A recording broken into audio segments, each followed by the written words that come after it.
Boris Johnson was last night urged to end the scandalous abuse and neglect of hundreds of thousands of OAPs and appoint a minister for older people. There is no single department or minister responsible solely for the interests of those aged 65 and over.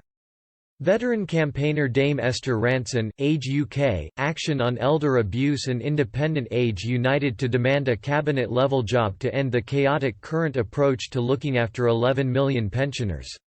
Dame Esther, 79, founder and president of the Silver Line, said, "The needs of older people are sliced up between departments.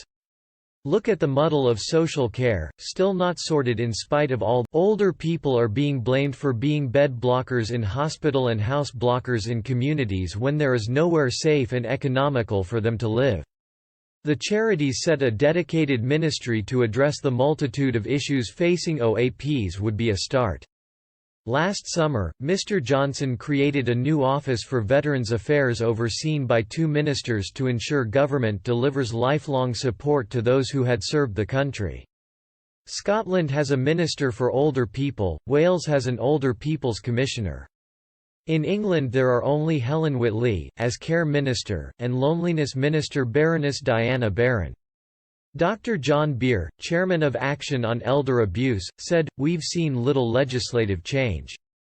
A minister for older people would have oversight of all of these issues, and would hold the government to account." A recent report revealed 2,000 desperate pleas for care from pensioners are rejected by local councils every day. Around 700,000 requests for formal care and support made by older people in the past year were not dealt with, but it is thought twice as many in England are not getting the help they need. Increasingly the burden falls on charities like the Silver Line, Britain's only 24-hour free telephone helpline, Age UK and others. Meanwhile 1 million older people are victims of abuse each year. In 2012, MPs urged PM David Cameron to consider creating a minister for older people. No action was taken. Successor Theresa May just appointed a minister. Last year, Mr. Johnson promised to produce a long-term plan to provide dignity and security in old age. But there are now 1.5 million people aged 65 and over with unmet care needs. Caroline Abrahams, charity director of Age UK, said, "From bank branch closures to social care, there's plenty of evidence of government being tone deaf to older people's lives." Deborah Alsina, chief executive of Independent Age, said, "Right now, many older people feel ignored, isolated and marginalised. We therefore support the Daily Express's call for a minister for older people." A government spokesman said, "Issues specifically affecting older people are already covered by cabinet ministers across departments including the Home Office and Department for Health and Social Care.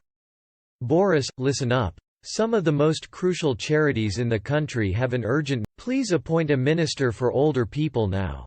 The Silver Line helpline receives more than 10,000 calls each week. Such as a woman in her 80s trying to care for a disabled husband. And an elderly gentleman who had not received a promised Christmas lunch because of cutbacks. There was a woman cold and underfed in a care home unheated in the depth of winter.